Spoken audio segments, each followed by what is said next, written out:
Hello everyone. So today we are going to start with neural control and coordination. So without wasting our time, let's start reading the NCERT.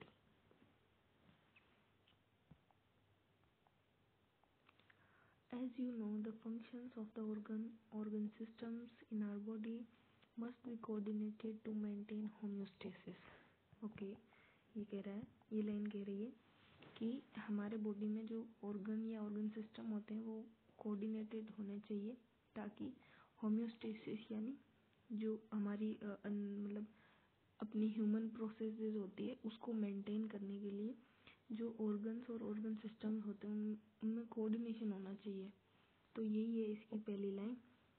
और अगली वाली line में क्या बताया है, coordination किसे कहते हैं। Coordination is the process through which two or more organs interact and complement the functions of one another. For example, when we do physical exercises, the energy demand is increased for maintaining an increased muscular activity. कहा गया है कि जब हम physical exercise करते हैं तो हमारी जो एनर्जी की डिमांड होती है वो इंक्रीज हो जाती है क्योंकि हमारी जो मस्कुलर एक्टिविटी होती है बॉडी में वो इंक्रीज हो जाती है, इसलिए उसको एनर्जी चाहिए होती है जब हम फिजिकल एक्सरसाइज करते हैं। The supply of oxygen is also increase, मतलब एनर्जी प्रोवाइड करने के लिए ऑक्सीजन की सप्लाई भी इंक्रीज हो जाती है। The increase supply of oxygen necessities an increase in the rate of respiration. फिर अगर ऑक्सीजन की सप्लाई बढ़ानी है तो रेस्पिरेशन की रेट बढ़ानी पड़ेगी, हार्ट बीट की रेट बढ़ानी पड़ेगी, ब्लड फ्लो बढ़ाना पड़ेगा। व्हेन फिजिकल एक्सरसाइजेज स्टॉप, जब फिजिकल एक्सरसाइज स्टॉप हो जाती है, the activities of nerves, lungs, heart and kidney gradually return to their normal condition. Thus the functions of muscles, lungs, blood vessels, kidney and other organs are coordinated while performing physical exercises. मतलब ये coordinated है तभी तो हमारी body मतलब physical exercises कर पाई, और जब नॉर्मल कंडीशन में आ गई हमारी बॉडी तो अपने आप कंडीशंस भी नॉर्मल हो गई। In our body, the neural system and the endocrine system jointly coordinate and integrate all the activities of organs so that they function in a synchronized fashion. मतलब इस पैराग्राफ में क्या कंक्लूजन है कि ऊपर यहाँ तक तो एग्जाम्पल बताया है, कोऑर्डिनेशन किया है, मतलब कोऑर्डिनेशन का एग्जाम्पल बताया है और यहाँ कोऑर्डिनेशन की डेफिनेशन बताई है। फिर ये जो लाइन है, I should highlight this. In our body, the neural system and the endocrine system jointly coordinate and integrate all the activities of the organs so that they function in a synchronized fashion. अब ये line इतनी important क्यों है, क्योंकि इस line से काफ़ी ज़्यादा चांसेस है कि असर्शन रीजन का क्वेश्चन बने। I am talking about NEET. Okay, next line. The neural system provides an organized network of point-to-point connection for quick coordination. इससे भी ये भी स्टेटमेंट बेस्ड या assertion का क्वेश्चन बन सकता है। The neural statement provides an organized network of point-to-point connection for a quick coordination. ये भी बन सकता है अगला।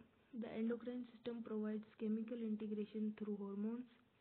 In this chapter, you will learn about the neural system of human mechanisms of neural coordination like transmission. बताया गया कि इस चैप्टर में हम क्या क्या पढ़ेंगे। So let's start the main chapter. तो अब पढ़ेंगे हम न्यूरल सिस्टम। न्यूरल सिस्टम यहाँ की तो एक एक लाइन इम्पोर्टेंट है। So neural system. The neural system of all animals is composed of highly specialized cells called neurons, which can detect, receive and transmit different kinds of stimuli. Okay, मतलब सारे animals का जो neural system है वो किससे बना हुआ है, मतलब काफ़ी स्पेशलाइज्ड सेल्स है जिन्हें हम न्यूरॉन्स कहते हैं। वो क्या क्या कर सकती है, कोई भी स्टिमुली यानी जो एनवायरनमेंट से हमें कोई भी एक काइंड ऑफ रिस्पॉन्स मिलती है। एनवायरनमेंट हमारी बॉडी को जो रिस्पॉन्स देता है, रिस्पॉन्स कह सकते हैं या फिर सिग्नल कह सकते हैं, लाइक स्टिमुली, बेसिकली जो वर्ड यूज होता है वो स्टिमुली होता है। तो वो डिटेक्ट करना, रिसीव करना और ट्रांसफर या ट्रांसमिट करना किसका काम है? न्यूरॉन का काम है। The neural organization is very simple in lower invertebrates. Of course lower invertebrates है, नाम ही लोअर है तो बहुत सिंपल ही होगा। For example in hydra it is composed of a network of neurons. हाँ, हाइड्रा एक लो इनवर्टिब्रेट है तो इसमें ओनली ए नेटवर्क है न्यूरॉन्स का। The neural system is better organized in insects where a brain present along with a number of ganglia and neural tissue. हाँ, अगर cockroach पढ़ा हो तो ऑफ कोर्स ये लाइन जानी पहचानी लगेगी। अगर नहीं भी पढ़ा हो तो मैं बता देती हूँ कि जो न्यूरल सिस्टम है कंपेयर किया है बेटर, मतलब ऑफ कोर्स किसी से कंपेयर ही किया है, तो हाइड्रा यानी लोअर इनवर्टिब्रेट्स के कंपैरिजन में इंसेक्ट्स में जो न्यूरल सिस्टम है वो काफ़ी ऑर्गेनाइज्ड है, क्योंकि उनमें ब्रेन तो प्रेजेंट होता ही है, उसी के साथ काफ़ी सारे गैंग्लिया और न्यूरल टिश्यूज भी प्रेजेंट होते हैं, इसलिए इसे ऑर्गेनाइज्ड कहा गया है in comparison to lower invertebrates. The invertebrates have a more developed invertebrates नहीं, the vertebrates have a more developed neural system. मतलब यहाँ तो बता दिया कि लोअर इनवर्टिब्रेट्स में बहुत सिंपल है, तो ऑफ कोर्स वर्टिब्रेट्स में डेवलप्ड ही होगा। वर्टिब्रेट्स कौन है? अगर वर्टिब्रेट्स नाम आए ना तो खुद का सोच लो, भाई हम भी तो वर्टिब्रेट ही हैं, हम कौन? ह्यूमंस, और हमारे पास काफ़ी डेवलप्ड न्यूरल सिस्टम है, इसलिए we can think of us. चलो अब हमारा सोच लिया तो ह्यूमन न्यूरल सिस्टम पे भी आ जाते हैं। Human neural system, the human neural system is divided into two parts, the central neural system and the peripheral neural system. Okay, ये तो 10th में भी पढ़ा होता है, अगर नहीं भी पढ़ा होता है तो यहाँ पढ़ लो। The CNS includes the brain and the spinal cord and is the site of information processing and control. CNS में क्या क्या होता है ये बताया गया है, ब्रेन होता है, स्पाइनल कोड होता है और यही साइट होता है किसकी? कंट्रोल की यही साइट होती है, कौन? CNS, और इंफॉर्मेशन प्रोसेस करने की भी यही साइट होती है। The PNS comprises of all the nerves of the body associated with the CNS. PNS में क्या होता है? जो भी CNS से जुड़ी हुई नर्व्स होती है वो सब PNS में होती है। CNS कौन? Brain and spinal cord. The nerve fibres of the PNS are of two types. अब इसकी नर्व फाइबर्स के बारे में बताया, कौन? PNS की दो तरह की नर्व फाइबर होती है, एफरेंट और इफरेंट। अब एफरेंट और इफरेंट के बारे में बताया है। Afferent nerve fibres transmit impulses from tissues या organs to the CNS and the efferent, of course efferent इसका उल्टा ही करेगी। Efferent fibres transmit regulatory impulses from the CNS to the concern peripheral tissues या ऑर्गन्स। बेसिकली क्या कहा गया है कि मान लो ये है टिश्यू एंड ये है CNS, तो जो टिश्यू से CNS तक ले जाती है, टिश्यू से CNS, और एक होती है जो CNS से टिश्यू की तरफ लाती है, ठीक है। तो जो एफरेंट होती है, एफरेंट, वो एफरेंट फाइबर टिश्यू से CNS तक ले जाती है एंड इफरेंट जो होती है वो वापस CNS से टिश्यूज की तरफ लाती है। सो नेक्स्ट है, the PNS is divided into two divisions called somatic neural system and autonomic neural system. PNS का दो डिविजन्स भी किए गए, ऊपर जो थे वो फाइबर्स थे, अब जो है वो डिविजन्स हैं, कौन से हैं? Somatic neural system and autonomic neural system. तो somatic neural system relays impulses from the CNS to skeletal muscles. Of course नाम से पता चल रहा है सोमैटिक है यानी स्केलेटल मसल से रिलेटेड है, ऑफ कोर्स। तो ये क्या करता है? इम्पल्सेस CNS से स्केलेटल मसल्स तक पहुंचाता है, while the autonomic neural system transmit impulses from CNS to the involuntary organs and smooth muscles of the body. अब सोमैटिक का उल्टा काम करेगा ऑटोनॉमिक, लाइक उल्टा नहीं but okay, somatic skeletal muscles को पहुंचाएगा, तो ऑटोनॉमिक जो होगा वो involuntary organs and smooth muscles. Okay, simple. The autonomic neural system is further classified into sympathetic and parasympathetic neural system. Okay, fine. Now next, visceral nervous system is the part of the peripheral nervous system that comprises the whole complex of nerve, fiber, ganglia and plexus by which impulses travel from the central nervous system to the viscera and from the viscera to the central nervous system. Viscera क्या होता है? Viscera we can say internal organs. Internal organs को हम viscera कह सकते हैं. तो visceral nervous system का बेसिकली काम क्या है कि सेंट्रल नर्वस सिस्टम से विसरल ऑर्गन्स तक, विसरल ऑर्गन से सेंट्रल नर्वस सिस्टम तक, ये काम है विसरल नर्वस सिस्टम का. Okay, don't be confused. अब पढ़ते हैं neuron as structural and functional unit of neural system.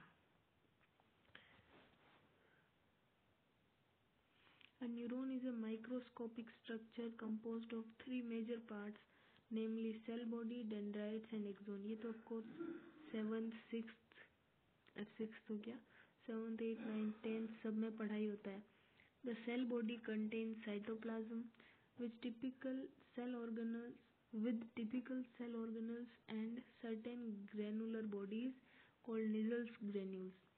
Short fibers which branch repeatedly and project out of the cell body also contain Nissls granules. मतलब dendrites में भी Nissls granules होते हैं. These fibers transmit impulses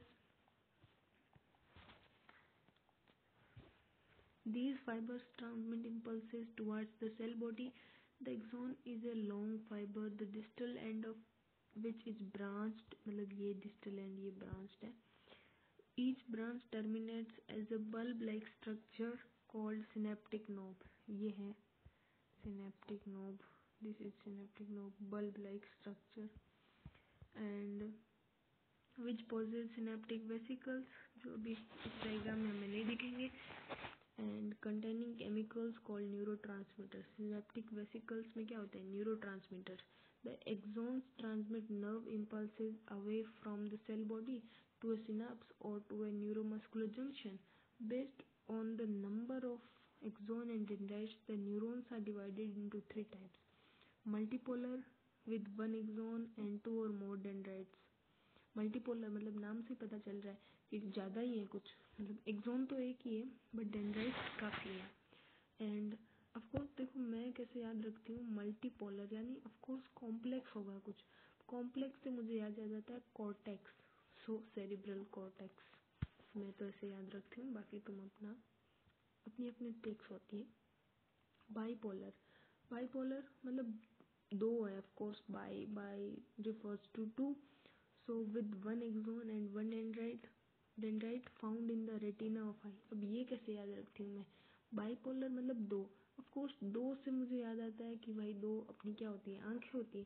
तो दो retina of eye, ठीक है.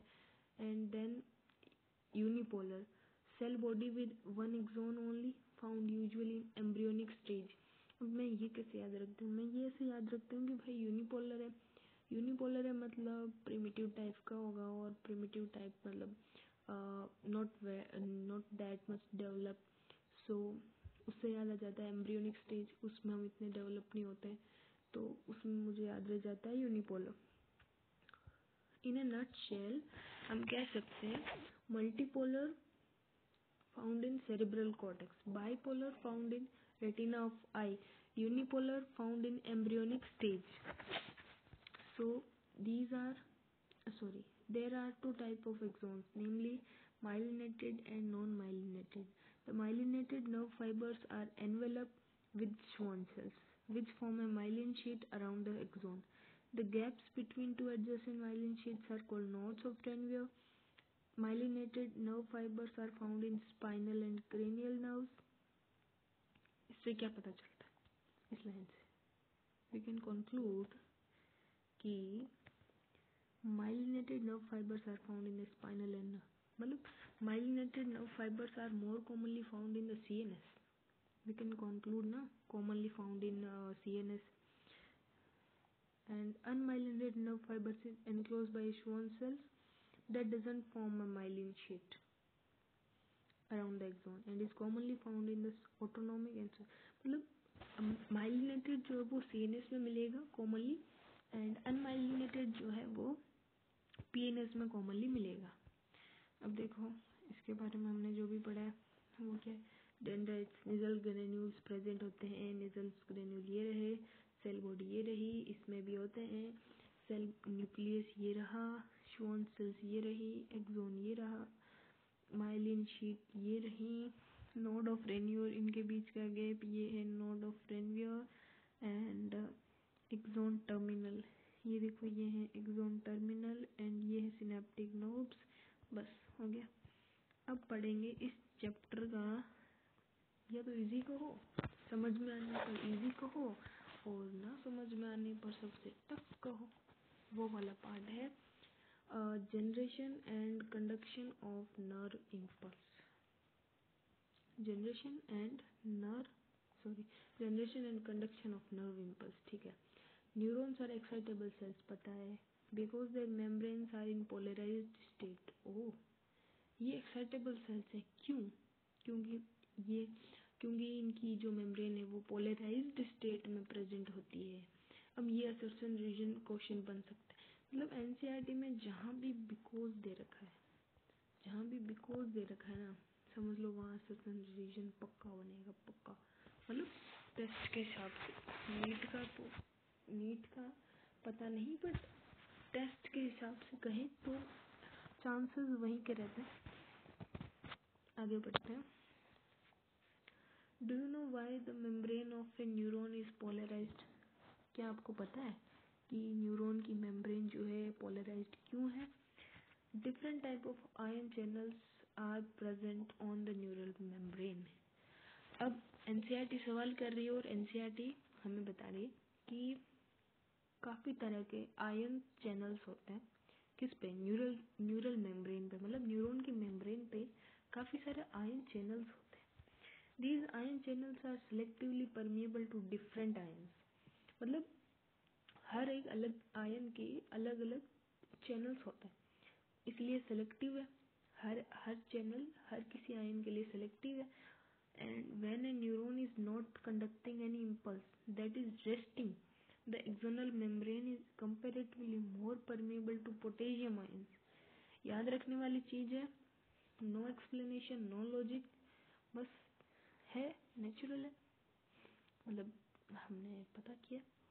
The axonal membrane is comparatively more permeable to potassium ions K+ and nearly impermeable to Na+। अब ये मुझे याद कैसे रहा था, बस ऐसे ही रह गया था, परमिएबल टू पोटेशियम, ऐसे कब, रेस्टिंग स्टेज में, ठीक है। Similarly the membrane is impermeable to negatively charged proteins present in the exoplasm। हाँ, मैंने इसे याद रखा था कि भाई रेस्टिंग स्टेट में और मेम्ब्रेन के अंदर जो भी है उनके लिए परमिएबल है, बाहर जो भी है उनके लिए इम्परमिएबल है। अंदर क्या क्या थे, नेगेटिवली चार्ज प्रोटीन्स एंड ये पोटेशियम, इनके लिए परमिएबल है, और बाहर क्या था, सोडियम, उसके लिए इम्परमिएबल है। Consequently the exoplasm inside the axon contains high concentration of K+ and negatively charged proteins and low concentration of Na+, of course, ठीक है। In contrast, the fluid outside the axon contains a low concentration of K+, a high concentration of Na+, and thus form a concentration gradient। पूछ सकते हैं concentration gradient कैसे बन सकती है, या फिर कुछ स्टेटमेंट बेस्ट दे दे, क्यों, मतलब कंसंट्रेशन ग्रेडियंट कैसे बनती है या क्यों बनती है? क्योंकि जो न्यूरल मेम्ब्रेन के अंदर जो आयंस हैं वो हैं K+ एंड कुछ नेगेटिवली चार्ज प्रोटीन्स। बाहर ज़्यादा है Na+ और अंदर Na+ कम है, और अंदर K+ ज़्यादा है, बाहर K+ कम है, इसलिए कंसंट्रेशन ग्रेडियंट बन जाती है। These ionic gradients across the resting membrane are maintained by the active transport sodium potassium pump which transports, एक मिनट, थोड़ा कंफ्यूजन हो गया,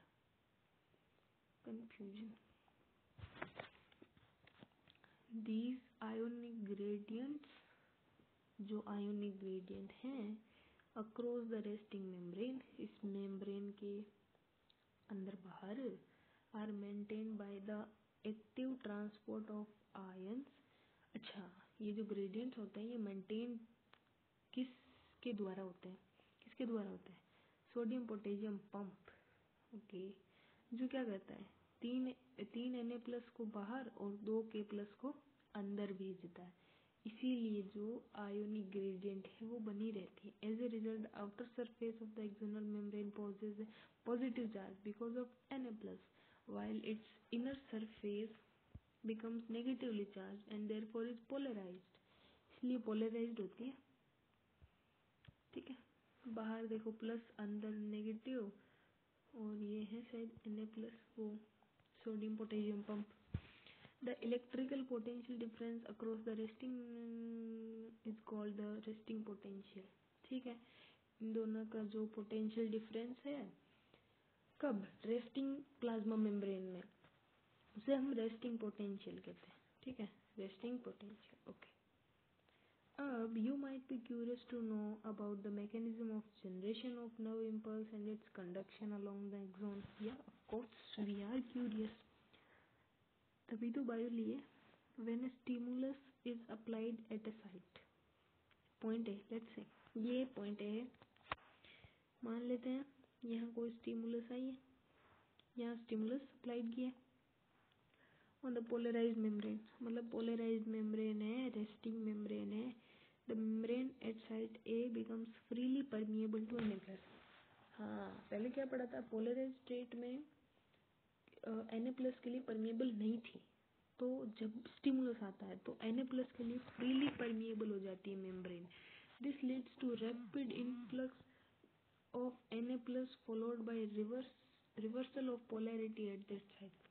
क्या होता है ना, जब भी कोई स्टिमुलस अप्लाइड होता है किसी साइट पे, तो जो Na+ होते हैं ना वो रैपिडली, मतलब बहुत फास्टली मेम्ब्रेन के अंदर ट्रांसफर्ड हो जाता है, और उसके कारण क्या होता है ना, जो मतलब चार्जेस होते हैं, मतलब पोटेंशियल कह सकते हैं, पहले क्या होता है बाहर पॉजिटिव अंदर नेगेटिव, लेकिन जब वो Na+ अंदर आ जाते हैं तो अंदर पॉजिटिव और बाहर नेगेटिव हो जाता है। यही लाइन कह गई है वहाँ, थोड़ी कॉम्प्लेक्स वे में है बस, और कुछ नहीं। The outer surface of the membrane become negatively charged and the inner surface become positively charged. Simple. The polarity of the membrane at site A is thus reversed and hence depolarized। पहले जब normal था ना, बाहर positive अंदर negative, तो वो polarised था, लेकिन जब उल्टा हो गया तो वो डिपोलराइज्ड हो गया। ये कहा गया है, the electrical potential differences across the plasma membrane eight the site A is called action potential. Okay, the electrical, sorry वापस पढ़नी पड़ेगी, ये लाइन इम्पोर्टेंट है। The electrical potential difference across the plasma membrane eight the site A is called the action potential. Normal जो थी वो थी resting potential, और अब स्टिमुलस अप्लाइड होने के बाद जो पोटेंशियल है वो है action potential, which is in fact termed as nerve impulse. बस इसे नर्व इम्पल्स कहते हैं एक्शन। एट साइट्स, पहले चेंज करो, at sites immediately ahead the axon, let's say side B, membrane has positive charge on the outer surface and negative charge on inner surface. As a result, a current flows on the inner surface from side A to side B। Current flow होता है, बस ये बताया, कहाँ, inner surface में। On the outer surface current flows from B to A। क्या होता है ना, ये मतलब यहाँ A में होता है, फिर B देखो क्या, B में क्या होता है ना, बी में चलता है आउटसाइड, मतलब आउटसाइड में क्या होता है ना, बी से ए जाता है, इनसाइड में ए से बी आता है, बस यही बताए और कुछ नहीं। To complete the circuit of current flow, ठीक है, hence the polarity at the site A is reverse इस तरह ए पे पोलैरिटी जो होती है वो रिवर्स हो जाती है, मतलब अपनी नॉर्मल पे आ जाती है। And the action potential is generated at site B, और जो एक्शन पोटेंशियल होता है मतलब जो चार्जेस होते हैं वो रिवर्स हो जाते हैं बी पे। Thus the impulse action potential generated at site A arise at site B, इस प्रकार ए से बी में जनरेट हो जाते हैं एक्शन पोटेंशियल या फिर impulse. The sequence is repeated along the length of the axon and consequently the impulse is conducted. ठीक है, इसी तरह से आगे होता है। The rise in the stimulus induced permeability to Na plus is extremely short lived. ये क्या लाइन आ गई, थोड़ी हाई फाई लाइन आ गई। The rise in the stimulus induced permeability to Na plus is extremely short-lived. It is quickly followed by a rise in permeability to K plus. Within a fraction of a second, K plus diffuses outside the membrane and restores the at the site of excitation, and the fibers become once more responsive to further stimulation. क्या होता है ना, कभी कभी जो stimulus अगर ज़्यादा देर तक हो जाए तो the rise in the stimulus induced permeability to Na plus is extremely short lived. मतलब स्टिमुलस के कारण जो परमिएबिलिटी होती है Na प्लस को अंदर आने की वो काफ़ी शॉर्ट लिव्ड होती है।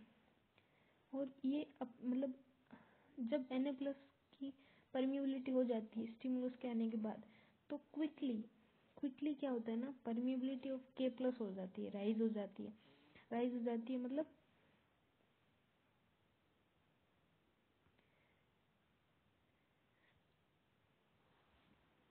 क्या लिखा है ये लिखा है कि वापस पढ़ो इसे, easy actually, I'm unable to explain it actually. The rise in the stimulus induced permeability to Na plus is extremely short lived. It is quickly followed by a rise in permeability to K plus. Within a fraction of second, K plus diffuses outside the membrane and restores the resting potential of the membrane at the site of excitation. The fiber become once more responsive to further stimulation.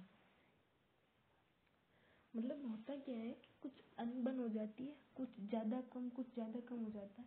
अब कुछ क्या ज़्यादा कम हो जाता है, of course जो Na plus होता है वो अंदर आ रहा होता है जब स्टिमुलस अप्लाइड होता है, क्योंकि मेम्ब्रेन जो होती है वो इम्परमिएबल हो जाती है Na प्लस के लिए, तो वो जो होता है ना वो शॉर्ट लिव्ड होता है, यहाँ लिखा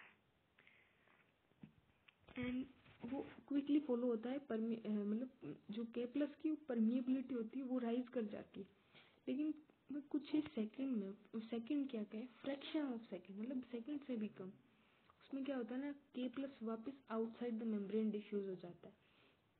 वापस क्यों होता है, ताकि जो पोटेंशियल डिफरेंस आया उसको मेंटेन करके वापस अपने रिस्टोरिंग पोटेंशियल पे आ जाए, और जो भी कोई नेक्स्ट स्टिमुली हो उसके लिए वो प्रिपेयर्ड हो जाए, मतलब रेस्पॉन्सिव हो जाए बेसिकली। ये कंफ्यूजिंग लाइन है, इसे ठंडे दिमाग से सोचने की कोशिश कीजिए, आ जाएगी समझ। अब पढ़ते हैं transmission of impulse. Transmission of impulse. A nerve impulse is transmitted from one neuron to another through junctions called synapses. ठीक है, synapses सबको पता है। A synapse is formed by, सबको तो क्या ही पता है, बताती हूँ। Nerve impulse is transmitted from one neuron to another. क्या होता है ना, एक न्यूरॉन से दूसरे न्यूरॉन किसी जंक्शन से जाने की जो बीच की जगह होती है वो सिनेप्स कहते हैं। Synapse is form by the membrane of A pre synaptic, मतलब पहले वाले न्यूरॉन पोस्ट सिनेप्टिक न्यूरॉन की मेम्ब्रेन से बनता है सिनेप्स, विच मे और may not be separated by a gap, और उस गैप को कहते हैं synaptic cleft. There are two types of synapses, electrical and chemical. At electrical, the membrane is very close. Electrical में बहुत close proximity होती है. Electrical current can flow directly from one neuron into the other these synapses, across these synapses. Transmission of an impulse across electrical synapses is very similar to impulse conduction along a single axon. मतलब जैसे axon में होता है वैसे electrical में होता है, कुछ ज़्यादा फर्क नहीं होता है. Very similar. Okay. Impulse transmission across an electrical synapse is very faster than the chemical synapse. Electrical synapses are rare in our system. अल्लाह पहले तो इलेक्ट्रिकल सिनेप्स को इतना सराया और फिर अपने में तो इलेक्ट्रिकल सिनेप्सेस मिलते ही नहीं. फिर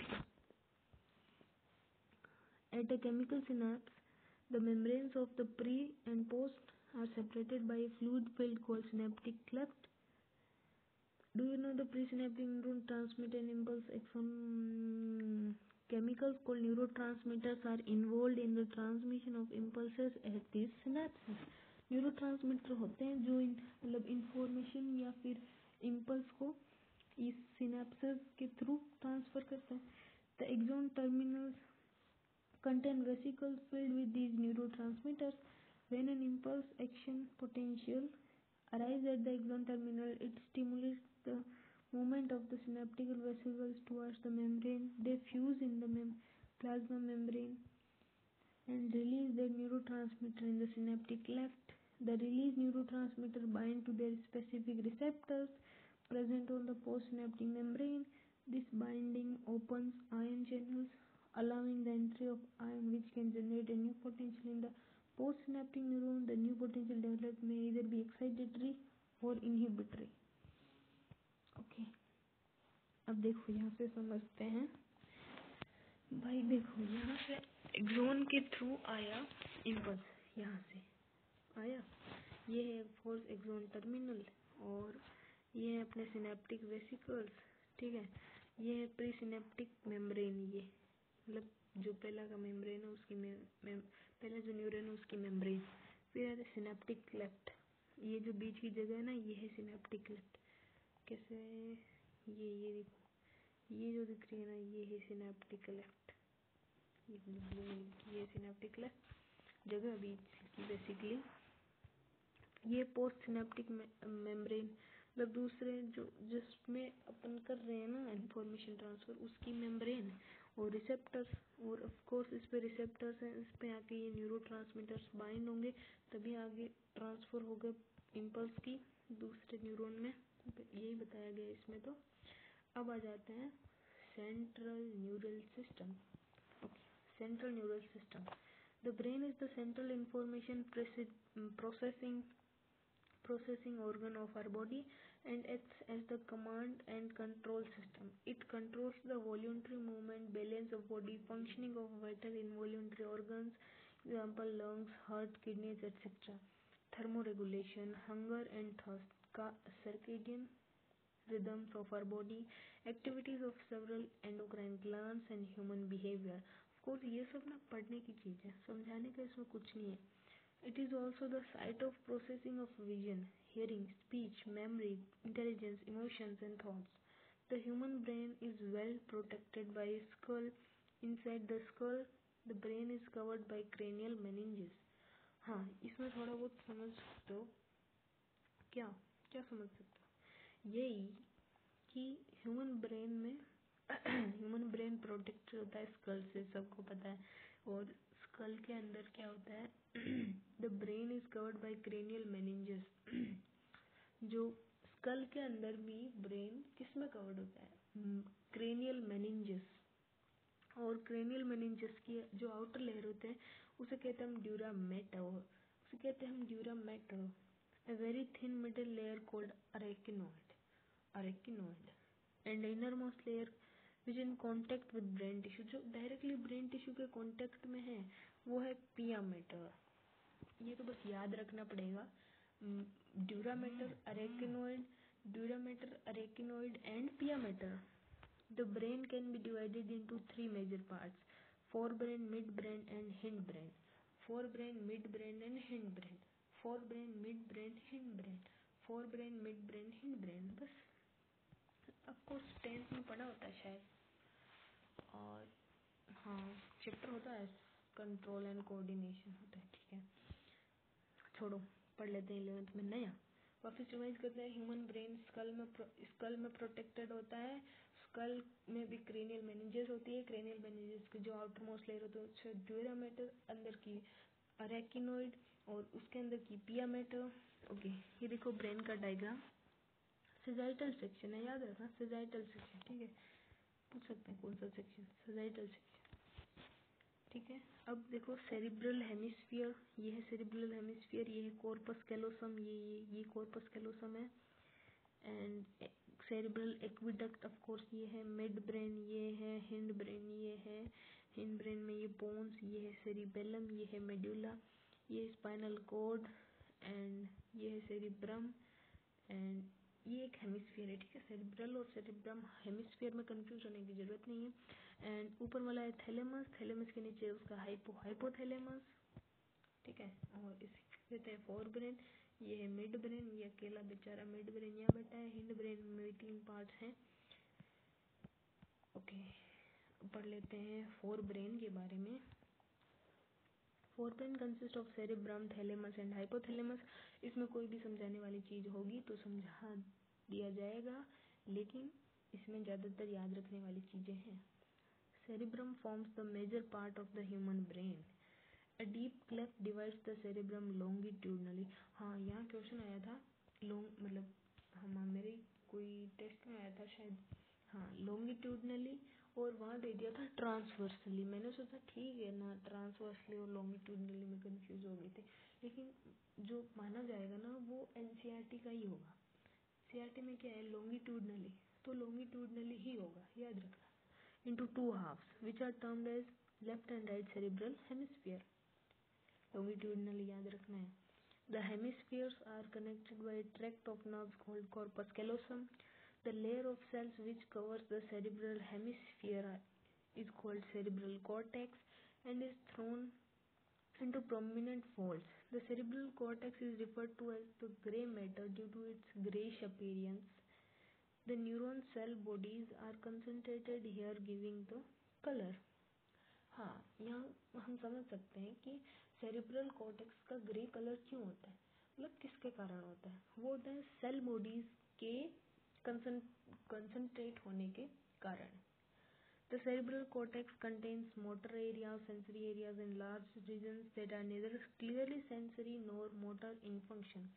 These regions, called as the association areas, are responsible for complex functions like intersensory associations, memory and communication। Fibers of the tracts are covered with myelin sheath which constitute the inner part of the cerebral hemisphere। बाहर जो grey colour देगा वो तो cell bodies देगा, लेकिन नीचे उनके fibres भी तो होंगे, ट्रैक्ट्स भी तो होंगे जो माइलिन शीट से कवर होंगे और जो हेमिस्फीयर का इनर पार्ट बनाते हैं। They give an opaque white appearance, और उनका कलर वाइट होता है, ठीक है। Hence is called white matter. वो था ग्रे मैटर, ये है व्हाइट मैटर क्योंकि कलर के आधार पर है। The cerebrum wraps around a structure called the thalamus, which is a major coordinating center for sensory and motor signaling। Another very important part of the brain called hypothalamus lies at the base of the thalamus। The hypothalamus base याद नहीं रहता है ना, तो hypo मतलब नीचे होता है, तो थैलेमस के नीचे हाइपोथैलेमस, ठीक है। The hypothalamus contains a number of centers which control body temperature, urge for eating and drinking। It also contains several group of neurosecretory cells which secrete hormones called hypothalamic hormones। The inner parts of cerebral hemispheres and a group of associated deep structure called amygdala and hippocampus etc. form a complex structure called the limbic lobe और limbic system। हाँ, अब ये limbic lobe और limbic system क्या होता है ना कि inner parts किसके, cerebral hemisphere के, और कुछ deep structures like amygdala and hippocampus ये complex structure बनाते हैं, उसे कहते हैं हम limbic lobe और limbic system। कौन कौन, inner parts of cerebral hemisphere amygdala and hippocampus ये बनाते हैं limbic lobe और limbic system। Along with the hypothalamus, it is involved in the regulation of the sexual behavior, expression of emotions reactions, excitement, pleasure, rage and fear and motivation along with the hypothalamus. मतलब जो limbic system या limbic lobe है वो hypothalamus के साथ, मतलब limbic system और limbic lobe में हाइपोथैलेमस को इंक्लूड नहीं करेंगे, उसके अलावा लिम्बिक सिस्टम प्लस हाइपोथैलेमस ये इन सारे को इन्वॉल्व मतलब करता है कंट्रोल। अब पढ़ते हैं midbrain. Midbrain is located between the thalamus या hypothalamus of the forebrain and pons of the end brain. दिखाई था हमने पिक्चर में। A canal called the cerebral aqueduct passes through the midbrain. Important है। The dorsal portion of the midbrain consists of four round swelling lobes called the corpora quadrigemina. याद रखना dorsal portion, ठीक है। वो ट्रांसवर्सली याद है ना, देखो ट्रांसवर्स नहीं लॉन्गिट्यूडनली होगा, लॉन्गिट्यूडनली। अब पढ़ते हैं हिंड ब्रेन, लास्ट पार्ट है, ठीक है।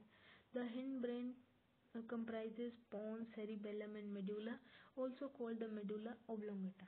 The hindbrain comprises pons, cerebellum and medulla, also called the medulla oblongata. ठीक है। Pons consist of fiber tracts that interact different regions of the brain. ठीक है। Cerebellum has very convoluted surface in order to provide additional space for more neurons. The medulla of the brain is connected to the spinal cord. The medulla contains centers which control respiration, cardiovascular reflexes and gastric secretions. Three major regions make up the brainstem: midbrain, pons and medulla. जो सीधे सीधे वाले हैं ना, cerebellum को include नहीं करना है क्योंकि वो साइड में आ जाता है, इसलिए mid brain, pons and medulla oblongata ये ब्रेन स्टेम को बनाते हैं। ब्रेन स्टेम क्या करता है, कनेक्शन बनाता है brain and spinal cord. Brain stem forms the connection between the brain and spinal cord. And ये है समरी। तो if you want me to explain summaries of all chapters, then you can comment on the below. Thank you.